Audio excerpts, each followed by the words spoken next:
Hi, I'm Deborah Alicia. If you're new to my channel, welcome. If you're returning, thanks for the love. Today's channel message is entitled Immersed in the Light of the Divine. Covering is what is promised in a holy union, that is, within a marriage sanctioned by the state. And if we could just stop for a minute and define holy.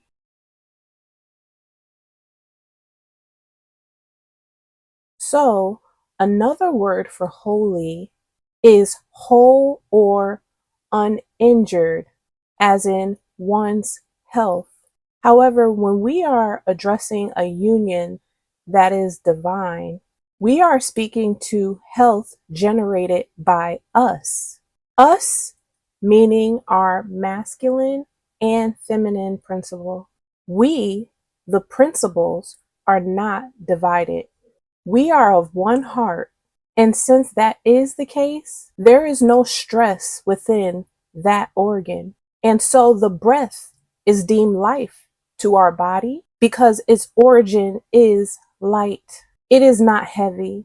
So this kind of immersion is without the pressure that causes heartache. In other words, there is no injury. So when we say we are immersed in the light of the divine, we are covered. Our health is ensured because our heart is good. Good meaning uninjured. And its flow issues life void of contamination. The blood is purified, bringing life to the entire body. So that which is sanctioned by the state speaks to the physical body being covered by another physical body. It's about being physically present to fulfill the issues that flow from the heart. It's a pacifier because these issues could easily be removed if their masculine and feminine principle were led by the Spirit, whereby unity is made a reality and any injury as the result of disunity is healed. It's not that these principles are incapable of functioning properly. It can only do so under golden guidance, which settles all scores. This cannot be attained through another's being. If a person is truly immersed in the light of the divine, they are simply a reminder to those who aren't of that possibility.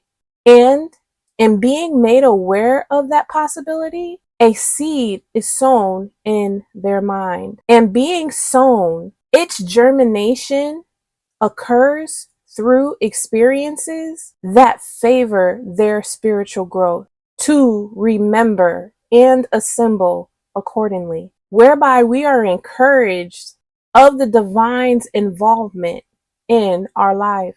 As more of these experiences occur, we gain affinity for the divine because we are experiencing a taste of the unity that happens when we are immersed in that.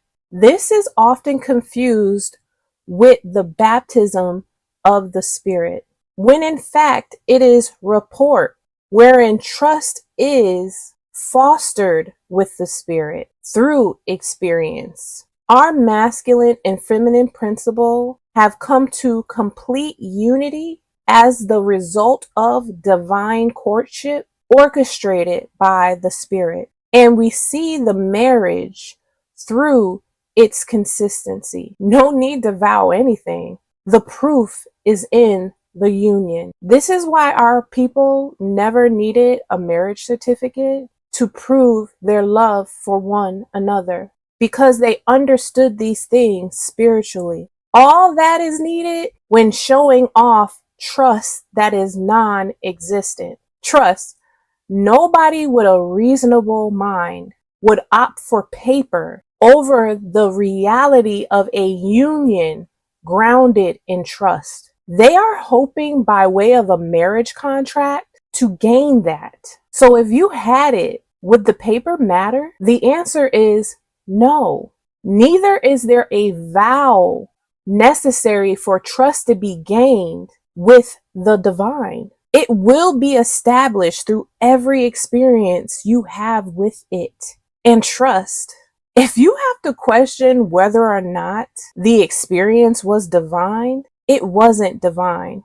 It is so distinguished that you will want to put respect on that term and on your life because of its impact on it. In turn, your connections with others will be intentional, thus perpetuating unity inside out.